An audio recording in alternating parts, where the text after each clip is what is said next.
Did you settle down? I hope you didn't.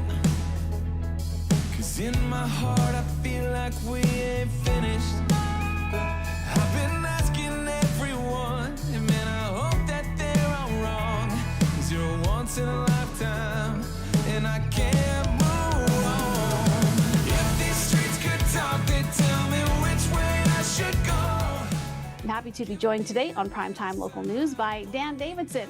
Dan, we've spoken to you many, many times, and you always have something exciting going on. Now we're going to talk about your latest video, If These Streets Could Talk, which it's being called an 80s inspired video and song. So tell me a little bit about why you went that route this time.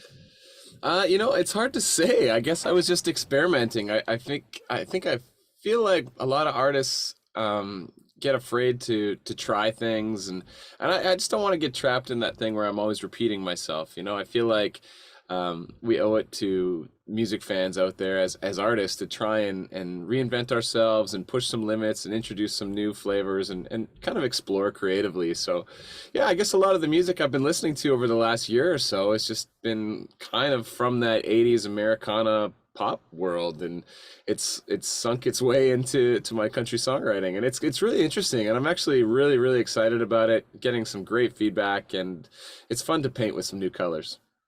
Did you write the song on your own, or did you have some help with this one?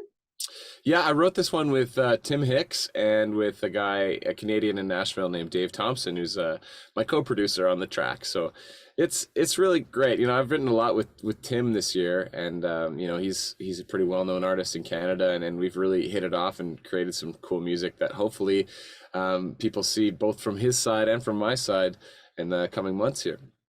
Well, tell me about the video, Dan. It's a little bit different from what we're used to seeing from Dan Davidson. Although, you've got your side group with where you have kind of the bluegrass metal death mix and your country stuff and rock. And this video has some contemporary dance mixed into it. And it's a little bit different. So tell me about how the idea came together for the video. Yeah, I feel like, on this record coming up here, it's sounding a little bit more shiny and cinematic and just like more larger than life, and I really wanted to elevate the perception of the project. And while I have a lot of fun doing those wacky videos that are run and gun and just kind of a little bit zany, I just thought it was maybe time to freshen up a little bit and try something a little bit more not serious, but just a little more artistic, I think. And so we came up with this concept. We wanted to have like a lot of light and bright and white colors and kind of make it washy and influenced by a lot of 80s music videos. Like there's a lot of elements that I've been fighting to not do my entire creative life that come from the 80s, and now I find myself embracing them, But it was funny because I really wanted to have a dance piece in the video, and we didn't have a dancer until like 2 days before.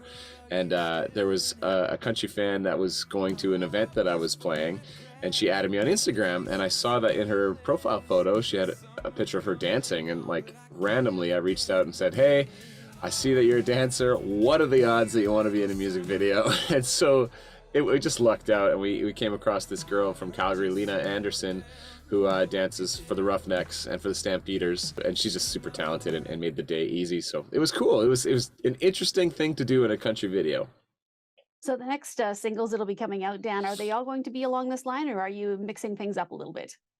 Yeah, I think they all related to this kind of a vibe. It's definitely feel good summertime kind of stuff.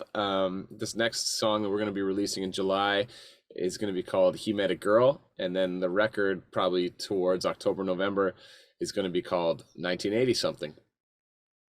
So what about the summer? I know you're working hard on this coming up, but what about tour dates, and where can we see Dan Davidson over the next few months? Yeah, well, we get started next month, starting to play a little bit, and some private gigs. So it's great because we get to warm up for the big festivals. But I'm going to be doing the Calgary Stampede. I'm going to be at the Pigeon Lake Music Festival, and I'll be out in BC in Penticton for the 97 South Songwriters Festival. I'm going to be at Boots and Hearts in Ontario. Lots going on, and then I'm headed back to Australia for our second tour down there at the end of August, and we get to play two of their biggest festivals, and that's going to be a lot of fun. Well, Dan, it's always a pleasure to chat with you. We're looking forward to seeing more videos and the album coming out as well. So thanks again for chatting with us, and good luck with everything over the summer. Well, thanks for having me. It's nice to see you again. Maybe then I'd find you good.